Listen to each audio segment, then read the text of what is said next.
Hace algunos años, en mis vacaciones, cuando acababa la primaria, me fui una semana para casa de mi tía Judy en Colón. Me encantaba ir todos los veranos, sobre todo porque disfrutaba mucho de la comida y la plática. Además, que mi prima Katy me llevaba solo 3 años, y más que ser mi prima, era como mi hermana. No había nada de mí que ella no supiera. Llegué temprano, el viaje fue breve. Mi tía me había hecho unos espaguetis deliciosos. Sabía que me encantaban, así que las 3 almorzamos y nos quedamos platicando un rato. Luego mi tía nos dijo que saliéramos a jugar un rato, así ella levantaba la mesa y fregaba todo. Katy y yo salimos a jugar súper contentas. Nos extrañábamos mucho. A pesar de que hablábamos todos los días por teléfono, nos encantaba pasar tiempo juntas.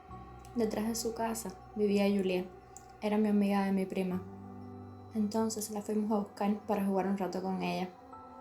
Juliet nos cuenta que se había enterado que la casa que quedaba a 2 cuadras de nosotros, en el final de la calle, estaba abandonada hacía muchísimos años. Y quizás podría ser divertido ir a curiosear. A mi prima le pareció una súper idea, pero a mí me daba muchísimo miedo.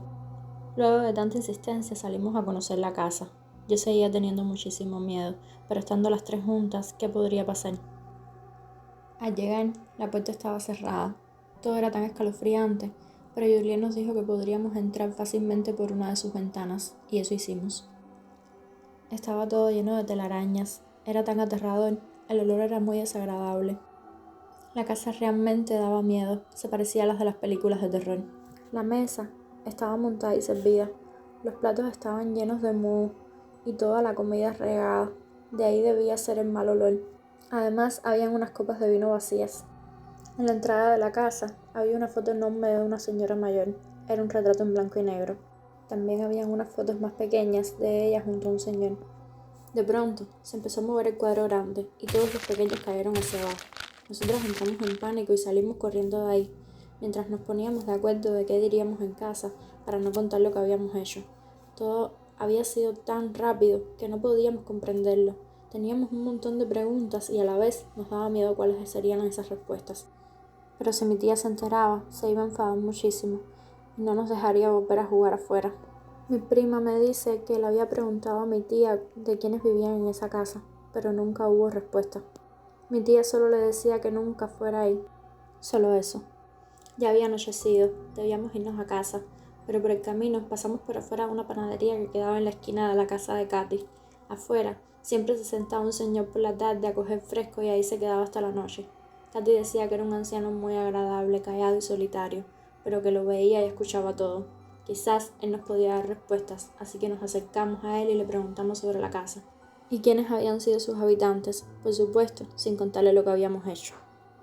Entonces, él nos contó que ahí había vivido una pareja, el señor y la señora Johnson, y que ellos habían tenido una niña que había nacido enferma y que había muerto al nacer.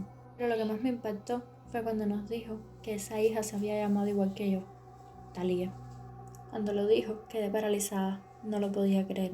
Nos contó que la señora Johnson enloqueció tras la muerte de su hija y estuvo bajo tratamiento médico ya que atentó contra su vida en varias ocasiones, y cuando ya creían que se había recuperado, entonces ocurrió todo. Una noche le preparó una cena a su esposo, compró vino y le montó toda la mesa como lo solía hacer antes de quedar embarazada, de una forma muy romántica. En eso, llegó su esposo y sorprendido le preguntó que qué era todo eso. Ella, con mucha tranquilidad, le respondió que debía pedirle perdón, porque cuando ocurrió todo, ella se centró en su dolor y no pensó en él, que también estaba sufriendo y lo tuvo abandonado todo este tiempo. Él se puso muy feliz, todo parecía volver a la normalidad y que su esposa se encontraba recuperada del todo. Subió a bañarse, se alistó y bajó a sentarse junto a su amada.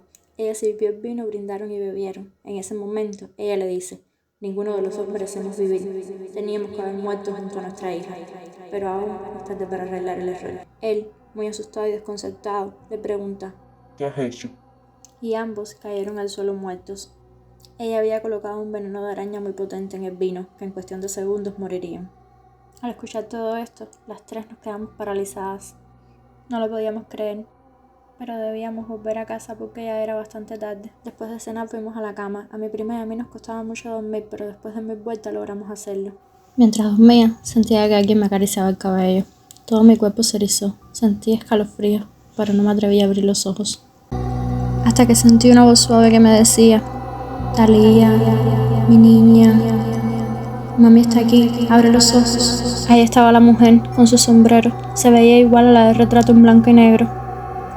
Fui al baño corriendo a echarme agua en la cara. No lo podía creer. Subí la mirada y en el espejo, ahí estaba ella nuevamente, detrás de mí. Entonces corrí al cuarto de mi tía. Le dije que tenía pesadillas, que quería dormir con ella. Me abrazó y luego de varias horas logré dormir. Hay quienes dicen que las personas son reencarnaciones de otras que ya vivieron. Yo no sé si eso es real o no. Solo sé que al amanecer del otro día, todo parecía como si lo hubiera soñado. Pero cuando estaba nuevamente en el espejo lavándome la cara, ahí estaba ella, detrás de mí. Y mientras la miraba, ella solo me decía: una madre nunca deja sola a su hija. Nunca. Desde entonces suelo tener esa compañía, y la señora de blanco y negro se volvió mi sombra.